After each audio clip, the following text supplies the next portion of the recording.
വേണുമാരാണ് കഴിഞ്ഞ 10 വർഷക്കാലം കേരളം കണ്ടതെങ്കിൽ ആ വേണുവിന്റെ കുടുംബത്തിന് നഷ്ടപരിഹാരം കൊടുത്ത് ആ കുടുംബത്തെ ചേർത്ത് പിടിക്കുന്ന ഒരു സർക്കാരിനെയാണ് സാർ ഇന്ന് കേരളം കണ്ടുകൊണ്ടിരിക്കുന്നത്.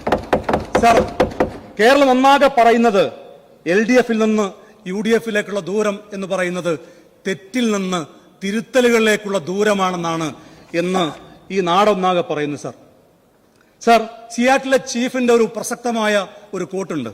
Only when the last tree has been felled, the last river poisoned, the last fish caught, men will know that he cannot eat money. അവസാനത്തെ പുഴയും മലിനമാക്കപ്പെട്ടാൽ, അവസാനത്തെ മരവും മുറിച്ചു മാറ്റിയാൽ, അവസാനത്തെ മീനും പിടിച്ചു കഴിഞ്ഞാൽ മനുഷ്യന് മനസ്സിലാകും അവന് പണം തന്ന് ജീവിക്കാൻ കഴിയില്ല എന്ന്. അങ്ങനെ മനസ്സിലാക്കുന്നതിന് മുമ്പായി അത് തിരിച്ചറിഞ്ഞ് പരിസ്ഥിതിയെ നശിപ്പിക്കുന്ന കേരളയിലടക്കമുള്ള പദ്ധതിയെ അറബിക്കടലിലേക്ക് വലിച്ചെറിഞ്ഞ് പരിസ്ഥിതി കിണങ്ങുന്ന വികസന സൗഹൃദ സംസ്ഥാനമാക്കി കേരളത്തെ മാറ്റും എന്ന് പറയുന്ന ഒരു സർക്കാരാണ് സാർ ഇന്ന് കേരളം ഭരിച്ചുകൊണ്ടിരിക്കുന്നത്. സാർ, കഴിഞ്ഞ 10 വർഷക്കാലം കേരളം ഭരിച്ചവർ തെരഞ്ഞെടുപ്പിനെ നേരിടുമ്പോൾ യഥാർത്ഥത്തിൽ ഭരണ നേട്ടങ്ങളല്ലേ പറയേണ്ടി വന്നത്? പക്ഷെ ജനങ്ങളെ ഭിന്നിപ്പിക്കുന്ന, വർഗീയ ധ്രുവീകരണം ഉണ്ടാക്കുന്ന പ്രസ്താവനകളല്ലേ സാർ അവർ പറഞ്ഞത്? ലോക്സഭാ തെരഞ്ഞെടുപ്പിൽ UDF-ന് വലിയ വിജയമുണ്ടായി. രാഹുൽ ഗാന്ധിയും പ്രിയങ്ക ഗാന്ധിയും വയനാട്ടിൽ ജയിച്ചു. ആ ജയത്തെ എങ്ങനെയാണ് അവർ വിലയിരുത്തിയത്? ന്യൂനപക്ഷ വർഗീയതയാണ് പ്രിയങ്ക ഗാന്ധി ജയിക്കാനുള്ള കാരണം എന്ന് പറഞ്ഞത് പോളിറ്റ് ബ്യൂറോ അംഗമല്ലേ സാർ? പഞ്ചായത്ത് തെരഞ്ഞെടുപ്പിൽ തോറ്റുപോയി ഇടതുപക്ഷം. ആ തോൽവിയിൽ നിന്ന് അവർ പാഠം പഠിച്ചോ? അവരെന്താ പറഞ്ഞത്?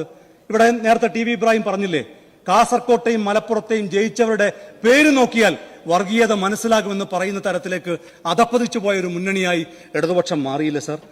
കാഫിർ സ്ക്രീൻഷോട്ടിൽ നിന്ന് അവർ പാഠം പഠിച്ചോ? പേരാമ്പ്രയിൽ യൂത്ത് ലീഗിന്റെ സംസ്ഥാന സെക്രട്ടറി എന്റെ പ്രിയപ്പെട്ട സഹപ്രവർത്തക ഫാത്തിമ തൈലിയ മത്സരിച്ചപ്പോ കൗമിന്റെ കുട്ടി എന്ന് പറഞ്ഞ് ഇവർ പ്രചരണം നടത്തിയില്ലേ? അവസാനം എന്താ സംഭവിച്ചത്?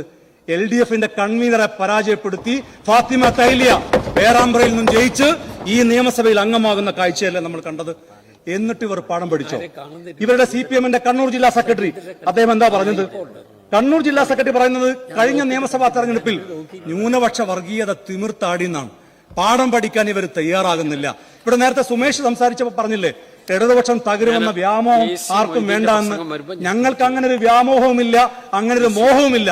ഇടതുപക്ഷം തകരണം എന്ന് ഞങ്ങൾ ആരും പറയുന്നുമില്ല. പക്ഷേ അങ്ങനെ ഒരു മോഹം നിങ്ങൾക്കുണ്ടോ? അങ്ങനെ ഉണ്ടായിരുന്നെങ്കിൽ ഇത്തരം ഒരു നിലപാടാണോ നിങ്ങൾ സ്വീകരിക്കുക?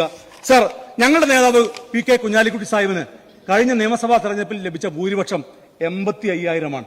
സർ, നിങ്ങളുടെ നേതാവ് കഴിഞ്ഞ നിയമസഭാ തെരഞ്ഞെടുപ്പിൽ ഇടതുപക്ഷ മുന്നണിയെ നയിച്ച നേതാവിന് ആകെ കിട്ടിയ വോട്ട് 85,000-ആണ്. സർ, ഇത് ജനങ്ങൾ കൃത്യമായി വിധി എങ്ങനെയാണ് രേഖപ്പെടുത്തിയത് എന്നതിന്റെ നേർരൂപമല്ലേ സർ?